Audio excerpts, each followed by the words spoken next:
नमस्कार भाइ बहिनीहरू।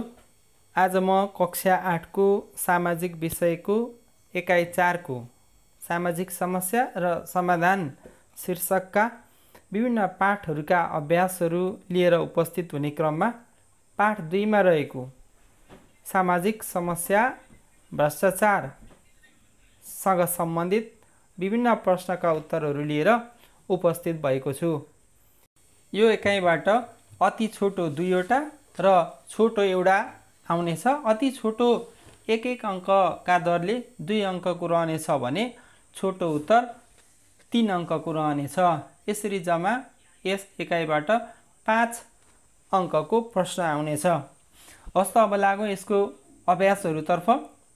सर्वप्रथम 1 अङ्कका लागि आउने प्रश्न, अति छोटो उत्तर आउने प्रश्नहरू।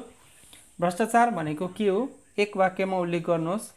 जिम्मेवारी वा पदको दुरुपयोग गरेर अनुचित लाभ लिने वा व्यक्तिगत स्वार्थका लागि सार्वजनिक हैसियतको दुरुपयोग गर्ने कार्य भ्रष्टाचार हो। आर्थिक भ्रष्टाचार र नैतिक भ्रष्टाचार बीच एक वाक्यमा भिन्नता देखाउनुहोस्। आर्थिक भ्रष्टाचार लेनदेनसँग सम्बन्धित हुन्छ भने नैतिक भ्रष्टाचार व्यवहारसँग सम्बन्धित हुन्छ। नैतिक भ्रष्टाचारका कुनै 2 उदाहरण दिनुहोस्। नैतिक भ्रष्टाचारका 2 उदाहरण यस प्रकार छन्: काममा ढिलासिस्ती गर्नु, झुटा विवरण दिनु आदि। 4 मा अख्तियार दुरुपयोग अनुसन्धान आयोग र राष्ट्रिय सतर्कता केन्द्रले के काम गर्दछन्? अख्तियार दुरुपयोग अनुसन्धान आयोगले भ्रष्टाचारका गतिविधिहरूको अनुसन्धान गर्ने र मुद्दा दायर गर्ने काम गर्छ।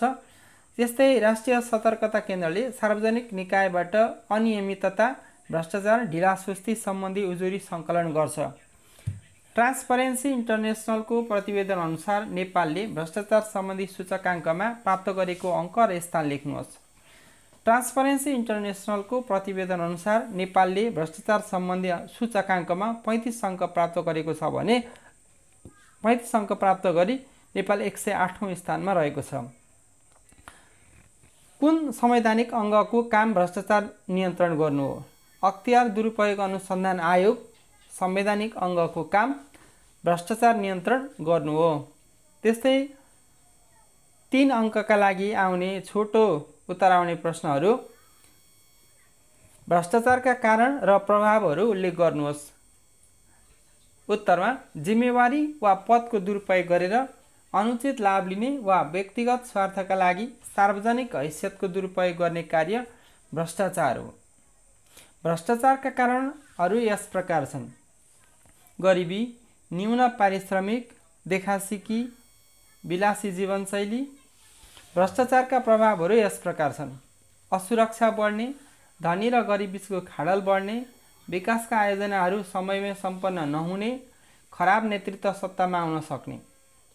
त्यस्तै प्रश्न नम्बर 2 मा नेपालमा भ्रष्टाचार नियन्त्रणका लागि भएका प्रयासहरूको समीक्षा गर्नुहोस्। उत्तरमा नेपालमा भ्रष्टाचार नियन्त्रणका लागि भएका प्रयासहरू नभएका भने होइनन्। विक्रम सम्वत 2059 मा भ्रष्टाचार निवारण ऐन जारी भएको थियो। त्यस्तै भ्रष्टाचारका गतिविधिहरूको अनुसन्धान गर्ने र मुद्दा दायर गर्ने अधिकार प्राप्त संवैधानिक निकाय अख्तियार दुरुपयोग अनुसन्धान आयोगको पनि स्थापना गरिएको छ। त्यस्तै सार्वजनिक निकायबाट हुने अनियमितता, भ्रष्टाचार, ढिलासुस्ती सम्बन्धी उजुरी सङ्कलन गरी कारबाही गर्नका लागि राष्ट्रिय सतर्कता केन्द्रको पनि स्थापना भएको छ। यसका साथै राजस्व अनुसन्धान विभाग, महालेखा परीक्षक जस्ता संस्थाहरूको पनि स्थापना भएको छ। त्यस्तै प्रश्न नम्बर 3 मा भ्रष्टाचारलाई किन सामाजिक रोग भनिएको कुनै 4 कारण उल्लेख गर्नुहोस्। भ्रष्टाचारलाई सामाजिक रोग भनिनुका 4 कारणहरू यस प्रकार छन्: सार्वजनिक सम्पत्ति वा स्रोत व्यक्तिगत प्रयोजनका लागि दुरुपयोग हुन्छ, समाजको विकास निर्माणका कार्यमा ढिलासुस्ती हुन्छ, सार्वजनिक काम समयमा सम्पन्न हुन सक्दैन, सीमित व्यक्तिको अस्वाभाविक आर्थिक सामाजिक प्रगति हुन्छ र धनी र गरिब बीचको खाडल फराकिलो हुन्छ, विधिको शासन खलबलिन्छ र सेवा प्रवाहमा सर्वसाधारणले शास्ति बिहोर्नुपर्छ। त्यस्तै प्रश्न नम्बर 4 मा नेपालमा भ्रष्टाचार नियन्त्रण गर्नका लागि अख्तियार दुरुपयोग अनुसन्धान आयोगको प्रयासका बावजुद भ्रष्टाचार नियन्त्रण हुन नसक्नुका कारणहरू के हुन्?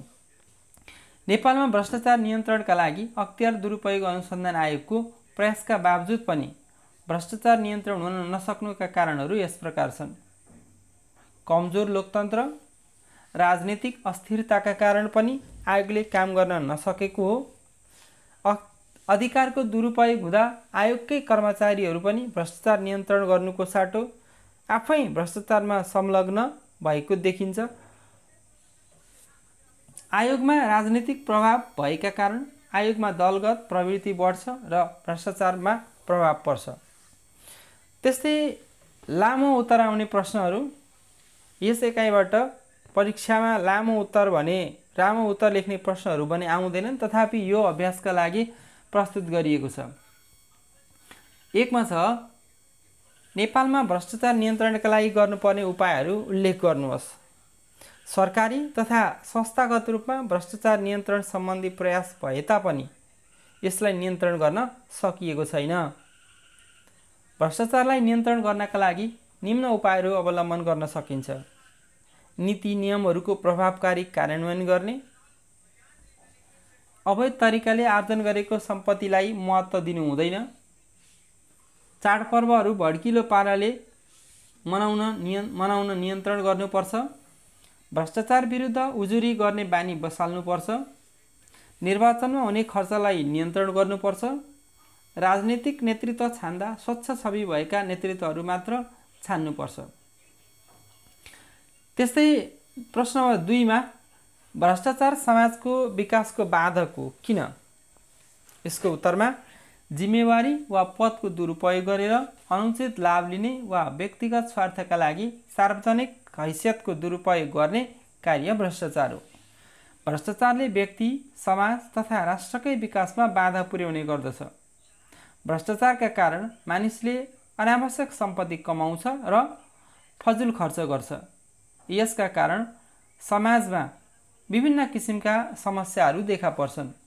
राष्ट्रको विकासका लागि छुट्याइएको रकम व्यक्तिको गोजीमा पर्दा विकासका कार्यहरू सुस्त हुन्छन्। योग्यता पुगेका व्यक्तिहरूले रोजगारका अवसरहरू पाउँदैनन् भने योग्यता नभएका व्यक्तिहरू पदमा बसेर हालिमुहाली गर्न पुग्छन्। भ्रष्टाचारका कारण शिक्षा, स्वास्थ्य आदि क्षेत्रमा सर्वसाधारणको पहुँच पुग्न सक्दैन। भ्रष्टाचारकै कारण मानिसहरूमा नैराश्यता, हीनताबोध लगायत विभिन्न मानसिक समस्याहरू उत्पन्न हुन्छन्। त्यसकारण भ्रष्टाचार समाज विकासको बाधक हो भन्न सकिन्छ। हवस् त, यो एकाइबाट दोस्रो पाठका सम्पूर्ण अभ्यासहरू आजलाई यति नै।